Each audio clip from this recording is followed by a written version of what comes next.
안녕하세요, 써니즈 오디오 채널입니다. 오늘은 크리스마스, 메리 크리스마스입니다. 오늘은 잘 쉬는 방법에 대해서 알아볼 건데요. 전 세계인들이 가장 좋아하는 쉬는 방법, 휴식의 방법은 어떤 것들이 있을까요? 오늘은 이와 관련해서 이금희 아나운서가 쓴 책 공감에 관하여에서 한번 살펴보도록 할게요. 읽어보겠습니다. 공감에 관하여. 이금희 소통 에세이. 출판사는 다산북스입니다. 잘 쉬었다. 세계 135개국 사람들에게 물어봤답니다. 어떻게 쉴 때 잘 쉬세요? 13,500여 명의 대답을 정리한 책이 있습니다. 어떻게 쉬어야 할지 모르는 사람들을 위한 최고의 휴식법 10가지라는 부제가 붙은 클라우디아 해먼드의 잘 쉬는 기술입니다. 게을러지고 싶다면 그것이 바로 생존 신호, 지쳐 너덜너덜해진 세대를 위한 위안과 치유라는 홍보 문구가 인상적입니다. 10위는 명상이었습니다. 요가를 오래 한 분에게 들어보니 명상이 결코 만만한 게 아니라더군요. 명상하려 눈을 감으면 잡념만 들어요. 어쨌거나 세계 곳곳에서 눈을 감고 명상하려고 시도하는 사람이 많다는 것만으로도 어쩐지 마음이 평온해지는 것 같습니다. TV 시청이 9위. 요즘은 OTT 서비스가 많아졌으니 OTT 시청까지 합친다면 훨씬 더 많은 분이 이런 방식으로 쉴 것 같군요. 8위는 잡념이었습니다. 일종의 꼬꼬무죠. 꼬리에 꼬리를 무는 잡념. 어쩜 이렇게 내 머릿속은 온갖 잡생각이 가득할까요? 7위, 저도 좋아하는 목욕이었습니다. 스르르르르르 잠이 와. 욕조 속에 몸을 담그면 아늑한 기분. 또르르르르르 물소리. 너를 안고 있을 때처럼 따뜻한 지금. 목욕이 좋아. 사르르르르 몸이 녹아. 욕조 속에 몸을 담그면 아늑한 기분. 차르르르르르 물결이. 발가락을 꼼지락대면 따뜻한 지금. 목욕이 좋아. 심연보의 목욕이 좋아 노래 가사입니다. 노랫말을 읽는 것만으로도 몸과 마음이 나른해지는 것 같습니다. 6위는 산책. 동서고금 산책을 예칭한 이는 많고도 많습니다. 걷고 행복해라. 걷고 건강해라. 꾸준히 목적을 가지고 걸어라. 영국 작가 찰스 디킨스의 말입니다. 그보다 앞서 프랑스의 사상가인 장 자크 루소도 말했습니다. 나는 걸을 때만 명상할 수 있다. 내 걸음을 멈추면 내 생각도 멈춘다. 내 두 발이 움직여야 내 머리가 움직인다. 심지어 프랑스 사상가이자 작가인 장 폴 사르트르는 이런 말도 했어요.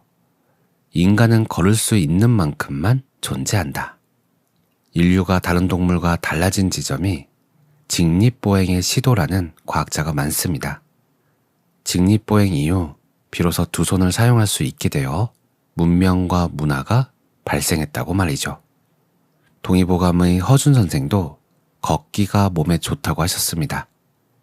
약을 써서 몸을 보호하는 것을 약보라 한다. 좋은 음식으로 원기를 보충하는 것을 식보라 한다. 약보보다 식보가 낫고 식보보다는 걷는 행보가 더 낫다. 아무것도 안 하기가 5위였습니다. 90분간 아무것도 하지 않는 것을 경쟁하는 대회 아시죠? 2014년 대한민국에서 처음 개최되었던 멍때리기 대회. 이후 베이징, 타이페이, 홍콩, 도쿄로 퍼져나갔죠. 아무것도 하지 않는 것은 시간 낭비인가? 라는 질문을 던지며 만들어진 참여형 퍼포먼스인 멍때리기 대회에 참가한 두 여성이 이런 명언을 남겼어요. 아무것도 하지 않으면 아무 일도 일어나지 않는다고 하는데 아무것도 일어나지 않으니까 아주 좋습니다. 마음이 좋아요. 그 말을 듣는 우리 마음도 아주 좋습니다. 그나저나 사람이란 참으로 신기한 존재입니다. 누군가는 이렇게 아무것도 안 하고 싶어서 멍때리기 대회에 나가지만 누군가는 부지런히 몸을 움직이는 대회에 출전하니까요. 해마다 서울 잠실에서는 123층 건물의 계단을 오르는 대회가 열립니다. 아빠 품에 안긴 16개월 아기부터 노년인 77세까지 2025년에도 무려 2,100명 넘는 사람들이 참가했답니다. 555m 국내 최고 높이 수직 마라톤 대회인데 모두 2,917개나 되는 계단을 오르는 이 대회에서 2년 연속 우승한 분의 기록은 18분 32초. 얼추 계산해도 2초의 계단 하나를 쉬지 않고 오른 겁니다. 다시 휴식으로 돌아가 봅니다. 잘 쉬는 방법 4위는 음악 감상. 사람은 누구나 자신의 청소년기와 청년기에 들었던 음악을 들으면 편안해진다고 해요. 눈은 새로운 걸 좋아하지만 귀는 익숙하고 오래된 걸 좋아한다죠. 당신이 어릴 때 유행했던 음악은 어떤 것인가요? 당신의 플레이리스트에는 그런 음악이 얼마나 들어있나요? 3위는 혼자 있는 것. 16세기의 철학자 몽테뉴도 이렇게 말했대요. 모든 사람에게는 다른 사람에게서 멀어질 수 있는 개인적인 공간이 있어야 한다. 8명의 가족과 방 하나를 공유하는 사람일지라도 혼자만의 생각을 할 수 있는 정신적 무대의 뒤편이 필요하다. 저는 8명의 가족이라는 부분에서 혼자 웃었습니다. 몽테뉴 시절에는 식구가 대략 8명 안팎이었을 테니까요. 몽테뉴가 현대인이고 지금 살아있다면 아마도 이 말은 4명의 가족과로 바뀌지 않을까요? 그때나 지금이나 혼자 있을 때 우리는 쉴 수 있습니다. 2위가 자연에 가는 것이었습니다. 6위인 산책과 연결되면 더 좋을 것 같죠? 공원 산책, 휴양지 산책, 이런 식으로 말입니다. 먼 옛날 오스트랄로피테쿠스 시절부터 우리는 사바나 초원에 살았으니 당연히 DNA의 고향인 자연에 가는 것이 편안하겠죠. 팬데믹 시기 갑자기 불어닥친 캠핑 열풍은 어찌 보면 당연한지도 모르겠습니다. 사서 하는 고생, 캠핑은 우리를 원시 시대로 데리고 가니까요. 두구두구두구 대망의 1위는 바로 독서였습니다. 책을 좋아하는 저로서는 팡파르라도 울리고 싶습니다. 그 유명한 소크라테스도 말했거든요. 독서는 정신의 음악이다. 소크라테스와 비슷한 시기를 살았던 고대 로마의 정치가 겸 저술가 키케로도 이런 말을 남겼답니다. 책은 청년에게는 양식이 되고 노인에게는 오락이 된다. 부자일 때는 지식이 되고 고통스러울 때면 위안이 된다. 이어서 로마의 정치인이자 장군, 작가였던 카이사르의 말입니다. 약으로 병을 고치듯이 독서로 마음을 다스린다. 앞서 소개한 장자크 루소도 말했습니다.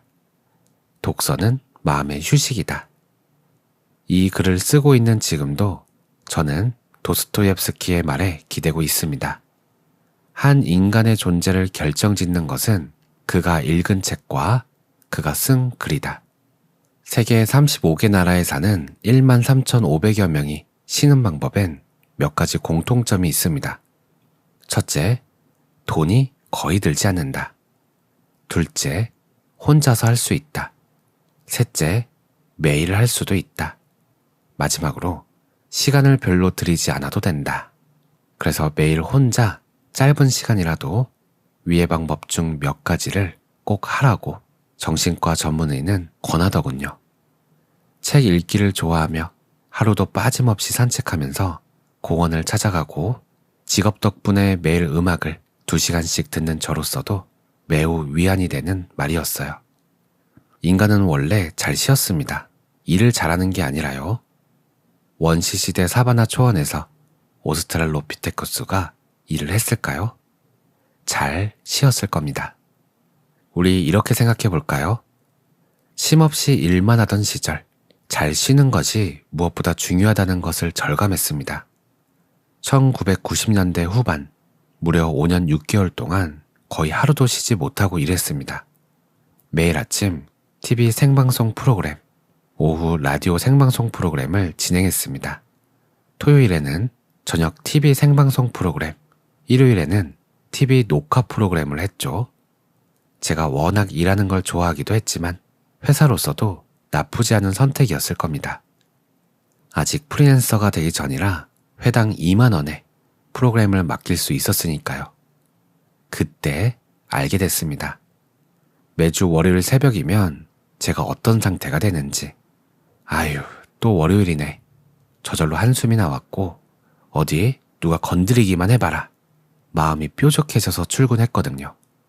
그러다 특집 프로그램까지 더해져서 결국 생방송 도중에 주저앉았어요. 병원에서는 지금 당장 모든 걸 그만두고 쉬지 않으면 큰일 날 수 있다고 경고하셨죠. 잘 쉬는 것은 생존의 필수이자 기초입니다. 오늘 내용은 여기까지입니다. 어떻게 쉬는 게 잘 쉬는 걸까요? 저는 어떻게 쉬고 있나 한번 돌아봤는데요. 일단 첫 번째, 잠을 잘 자야 하루가 편안한 것 같아요. 잠을 못 자면 하루 종일 몸이 뭔가 찌뿌둥하고 그런 느낌이 있는 것 같습니다. 그런데 잠이 안 올 때도 있죠. 그럴 때 저는 명상을 합니다. 제가 보니까 잠이 안 오는 이유는 생각이 많아서일 때가 많더라고요. 그때 명상을 통해서 생각을 좀 가라앉히고 고요해진 다음에 누우면 거의 몇 분 안에 잠이 듭니다.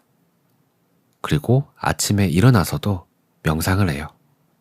그러고 보면 뭔가 힘든 일을 한 다음에 쉬는 것도 쉬는 거지만 어떤 일을 하기 전에 쉬는 것도 중요한 것 같다는 생각이 듭니다.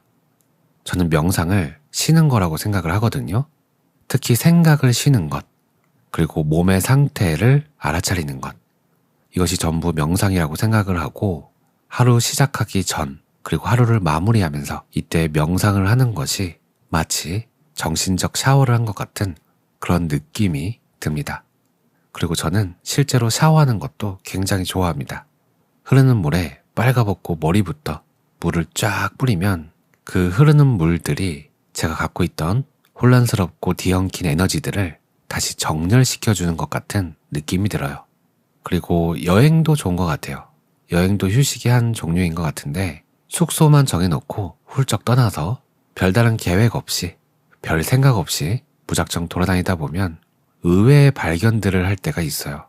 그러한 발견들이 주는 환기의 느낌이 있습니다. 꽉 닫혀 있었던 제 마음에 창문을 여는 것 같은 느낌 같은 거죠. 여러분들은 어떤 휴식 방법을 사용하고 계신가요? 오늘도 평온한 하루 보내세요. 감사합니다.